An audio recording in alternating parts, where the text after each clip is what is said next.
Shiba Kalungi ku luno akomyewo munnange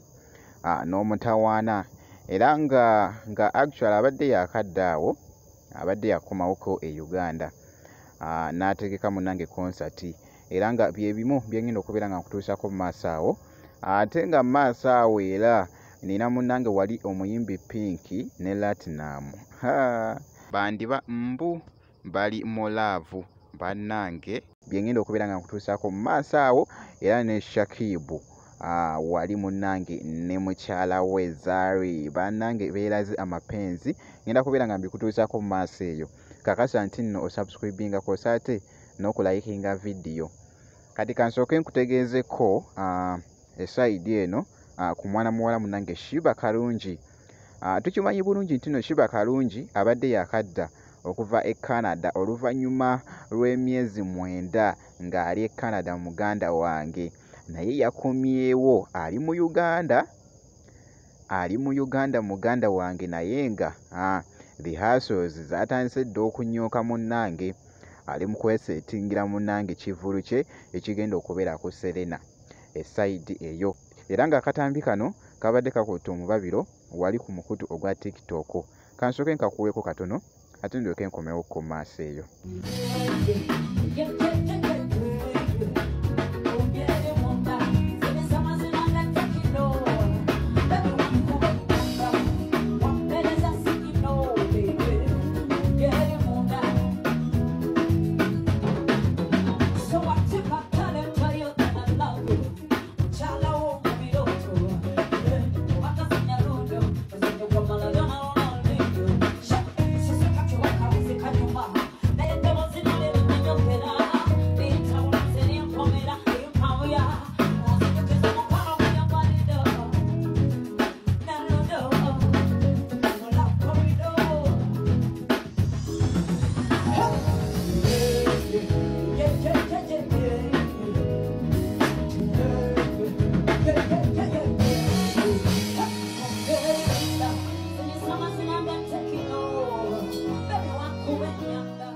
Era ku update endala ebadde etambula munnange ate ku muyimbi Shiba Kalungi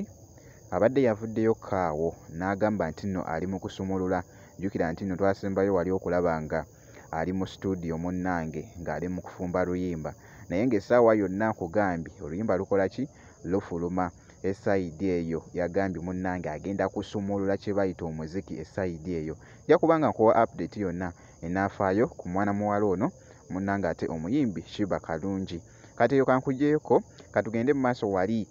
munnange Zari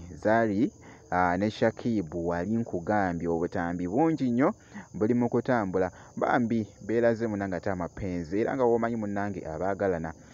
gye bali tosaayo munnange ate kikyo ekisookera ddala mbadde mbasabawo yenna abali eyo bambi kakyala kange mukaleke mbegayiridde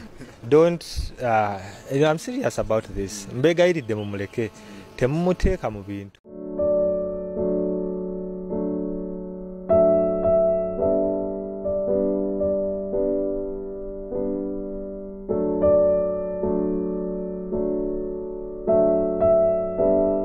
tukimanyi bulungi nti nno Shakibu atera nnyo okudiringira munnange ate mu kusuubula emmotoka kosa n'okutunda ebya fashion munnange engoye kosa ate n'ebintu ebirala nga n'omukyala munnange Zari naye munnange naye azitowa adiringira nnyo munnange ate mu byokutunda properties amayumba nkugambye omukyala munnange ate yeekoleddeko akasente akaweerako ddala omukyala munnange ate Zari esaidi eyo y'omu ku bakyala abakyasinze munnange ate okwogerwako nga ba business woman esaidi eyo naye nga eyo kankugyeeko tugenze mu maaso wali bannange Pink wali ne mwana mwenzi munnange ate Latinum nkugambye wali kirabika mbu bandiba munnange nga bali mu laavu esaidi eyo kubanga akatambi kano kabadde kakutte omubabiro wali ku mukutu munnange ogwa TikTok olugambo lubadde lungi nnyo nga lutambula abamu ne basooka ne bagamba nti nooba bali mu kufumba luyimba babazaaki omanye ennaku zino tulabyeko abayimbi abamu asooka n'akangamu kaawo ne tugamba nti nno oba luyimba lwe bali mu kuseetinga, naye oluusi abamu ne lubeera nga just luyimba nga bali mu kufumba.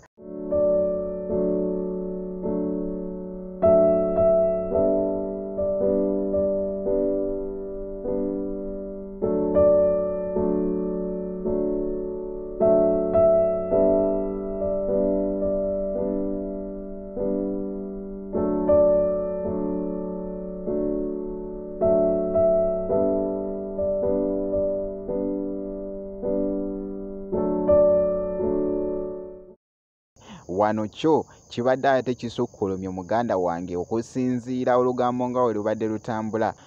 ku mwana muwala ono munange Pink Kosaate ne Platinum, era nga bwe nti bwe mbaceekinzeeko esayidi eno ngenda kubeera nga nkomawo ku maaso eyo n'ebirala katono nnyo bwe nti.